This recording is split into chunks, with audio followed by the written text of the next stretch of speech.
So this will be a short video on section 4.2 in the AS Marine syllabus concerning echinoderms, which are sea stars and other related organisms.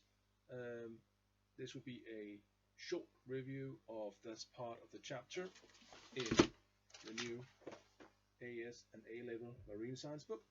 I'll make some drawings for this chapter, and I'm not a very good at making scientific drawings, so please bear with me. Anything in this video is free to use for anyone. I don't make any money on it, but if you can use it in any way, please use it. And any mistakes here are mine and mine alone, not Cambridge. Everything here is done for my class at Ranum Efterskole College. So, echinoderms is a phylum of marine invertebrates, and they're one of the two marine invertebrates families that they cover in the AS syllabus. Be aware that there are also many very important marine invertebrates that are not covered in the AS syllabus. We don't get cnidarians, we don't get flatworms, and we don't get the mollusks on the polycate worms. So there's many important groups we don't get to talk about, and I only encourage anyone who likes to study marine science to go and have a look at them themselves. But we are looking at the echinoderms,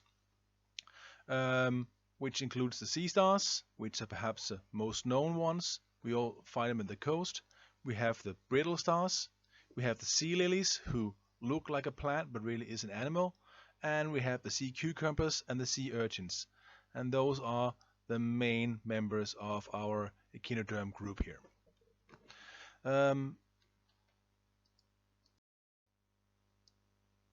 So this is my sketch of a typical echinoderm, in this case here a sea star.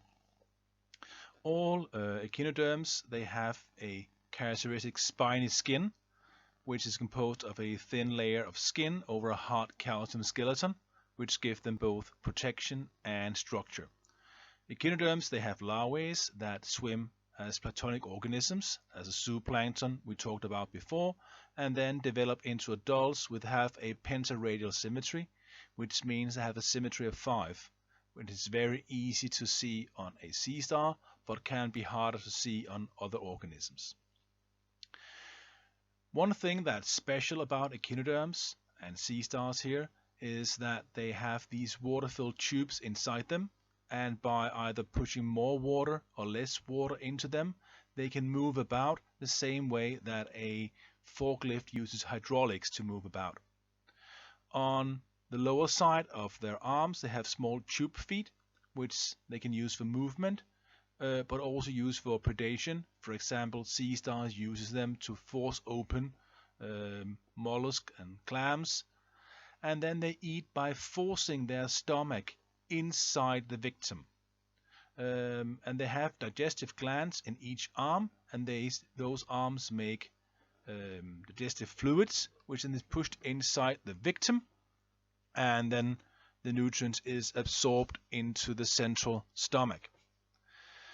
Inside each arm are also gonads, which are used for reproduction. So this is a typical sea star here, and we can see that each arm has pretty much the same structure. By the way, sea stars have a quite amazing rate of survivability, which means that they can regrow parts of a lost arm. That is quite impressive. One of the more important echinoderms when it comes to marine science is the crown of thorn starfish. The crown of thorn starfish is a very vicious and monster-looking starfish who eats corals. And it feeds on the fastest growing coral species, and by doing so, it will also help slower growing species to develop and be part of the reef.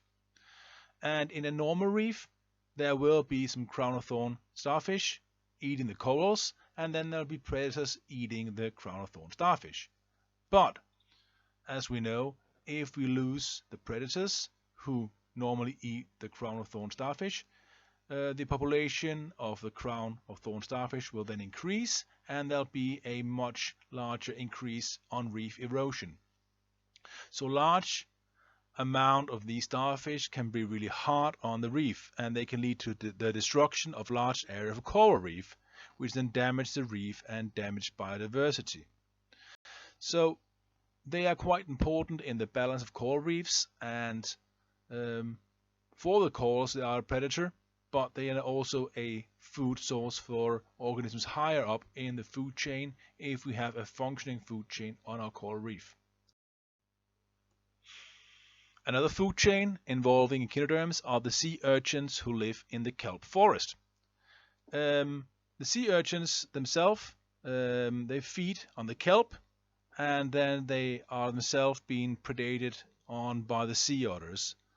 And if we have a good balance, then there'll be enough sea otters to eat the sea urchins.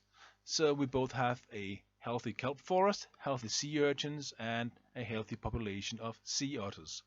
But if the sea otters go away either due to hunting, pollution, or disturbance, the amount of sea urchins increase, which means their grazing on the kelp will increase, and that can then in turn damage, or in worst case kill off the kelp forest.